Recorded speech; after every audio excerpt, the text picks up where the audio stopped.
Hola a todos, prejos, espero que se encuentren muy bien. Es un gusto para mí volver a estar con ustedes en esta lección. Esta se titula, ¿verdad? Dios va a hacer su obra y es continuación de lo que vimos la semana pasada con Cari. Así que pues antes de comenzar vamos a hacer una oración para que sea Dios quien siempre habla en nuestros corazones. Así que oremos. Señor, te damos gracias por este día que nos das de vida y porque nos permites estar nuevamente en esta oportunidad para aprender más de ti y tu palabra. Te pedimos que seas tú quien hable a nuestros corazones y que podamos aprender mucho y sobre todo ponerlo en práctica. En el nombre de Jesús, amén. Bien, entonces recordamos que la lectura la tuvimos en Mateo capítulo 13, ¿verdad? Del verso 3 al 8 y luego del 18 al 23. Si recordarán, ¿verdad? Nos menciona una palabra muy importante ahí, ¿verdad? Que encierra todo el relato que entra dentro de este nombre que es parábola, ¿verdad? Recordamos que veíamos que las parábolas eran tipo historias, ¿verdad? Que tenían una enseñanza, pero que tomaban como ciertos elementos de la vida diaria de la persona a la que le iban a hablar. Como habían varios que eran sembradores, les tenía mucho sentido pues que la parábola fuera de los temas que ellos comprendieran para que pudieran pues entender de una mejor forma, ¿verdad? Eso eran las parábolas, recordamos eso, ¿verdad? Entonces aquí tenemos, ¿verdad? Esta imagen que es de unas plantas en crecimiento, porque recordamos que lo que vimos estaba relacionado con la parábola del sembrador, ¿verdad? Entonces veíamos el ejemplo de un sembrador sembrando semillas que caían en diferentes clases de terrenos, ¿verdad? Veíamos que había el pedregoso, ¿verdad? El que era seco, ¿verdad? Y el que nosotros buscamos, que es la tierra fértil, ¿verdad? Y veíamos que con eso habían varias situaciones, ¿verdad? Que podía ser que no entendieran muy bien la palabra de las personas o tantas preocupaciones o problemas que podían llegar a tener hacían que se fueran del camino o que su enfoque fuera las riquezas, ¿verdad?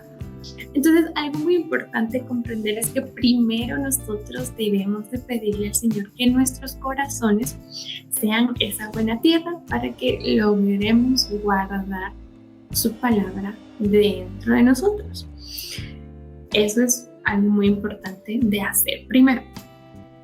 Entonces, recordamos también aquí que la idea central de esta lección es que nosotros podemos compartir a Cristo en cualquier situación, pero dejamos los resultados a Dios. Como bien sabemos, ¿verdad? Nosotros tenemos que utilizar lo que son palabras y acciones, ¿verdad? A la hora de nosotros compartir el mensaje, ¿verdad? Que en este caso pues, es el evangelio, es como que estuviéramos plantando una semilla, pero nosotros no nos encargamos de lo que es ese crecimiento de la semilla, por eso es dejar todo en manos de Dios, que Él hará su obra. Nosotros somos solo esos instrumentos que colaboramos en esparcir el evangelio, por lo que nuestras palabras y acciones deben estar de la mano. Esto quiere decir que si nosotros decimos, por ejemplo, que vamos a hacer algo, nuestras acciones tienen que ir de acuerdo a eso. Si decimos que somos algo, debemos demostrarlo, ¿verdad? Eso, claro, por supuesto, nunca va a ser en nuestras fuerzas, solamente con la ayuda del Espíritu Santo que habita en nosotros.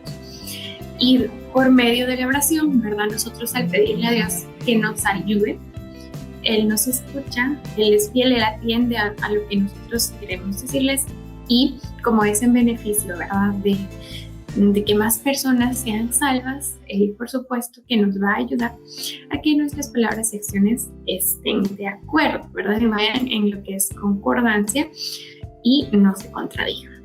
Eso es muy importante también. Nosotros, ¿verdad? Tenemos un ejemplo, ¿verdad? Nosotros damos ejemplo de lo que hacemos, de la forma en la que vivimos. Nosotros debemos de reflejar la naturaleza de Dios en nuestra forma de vivir. Y tal vez hagan la pregunta de, ¿pero cómo muestro la naturaleza de Dios en mi forma de vivir, si la naturaleza de Dios es que Él es perfecto, que Él es bueno, que Él es santo, ¿verdad? Tantas cosas a las que nosotros no, por ahora, no podemos llegar en su totalidad. Y nuevamente entonces va aquí el trabajo especial y minucioso y con tanto detalle del Espíritu Santo en nuestras vidas. Nuestras vidas van siendo transformadas de poco en poco, ¿verdad? No pasa de la noche a la mañana y seguimos estando en ese proceso, ¿verdad? Pero al nosotros mentalizarnos y decirle al Espíritu Santo que nos llene, lo hace, y nuestra forma de vivir se convierte cada vez más y más parecida a la de Cristo, ¿verdad? Pero debemos tomar en cuenta que pues, es un proceso, ¿verdad? Es un proceso y que no será completado hasta cuando Cristo venga. Entonces, nosotros, ¿verdad?, estamos en proceso, pero debemos de apropiarnos de la gracia de Dios que nos da diariamente. Y tenemos acá algunas preguntas que nos podemos hacer, ¿verdad? Y pensemos, ¿cómo respondemos habitualmente cuando una persona no es receptiva a escuchar el Evangelio? Esa es una, ¿verdad? ¿Cómo podemos responder nosotros? O cuáles son algunos de los factores que explican la falta de voluntad de la gente para creer en el mensaje de Jesús. ¿Y cuáles son las características de una persona que ha sido transformada por el Evangelio? ¿Verdad? Esta pregunta va relacionada con lo que les comentaba antes, y las otras pueden ir relacionadas con el análisis de cómo las otras personas reaccionan o nosotros mismos, pues también, ¿verdad? Lo importante es que Dios hará el resto. En nosotros está el poder pedirle que nos ayude para empezar con esa primera parte, pero Él se encarga de todo el demás proceso, ¿verdad? Nosotros no somos responsables de la respuesta, ¿verdad? La gente puede aceptar o no al mensaje, pero somos los andadores responsables, ¿verdad? Ya el que se produzcan los frutos, Dios es el encargado, pero nosotros debemos tener también la misión de poder orar para que esas personas sean alcanzadas y para poder ser ese instrumento útil que Dios pueda utilizar para cumplir con eso, esparcir el Evangelio, ¿verdad? Y poder así que otros tengan acceso a esta salvación que nosotros ya tenemos. Así que eso es algo muy importante, ¿verdad? Que nosotros debemos de tomar en cuenta la oración, ¿verdad? Y si tienen dudas de cómo pueden ustedes, si lo quieren hacer de forma directa, compartir el Evangelio, ¿cómo es que lo pueden hacer? Hay muchas formas, podemos buscar en internet, a nosotros, sus maestros nos pueden preguntar cómo hacer ahora en línea, ¿verdad? Como para compartir el Evangelio, ¿verdad? Hay tantas formas. El simple hecho de que ustedes en sus redes sociales compartan un versículo que hable de la salvación, eso ya impacta, porque vemos que estamos rodeados de tantas cosas que no tienen nada que ver y tal vez no sean precisamente malas, pero no traen provecho a la vida de las personas.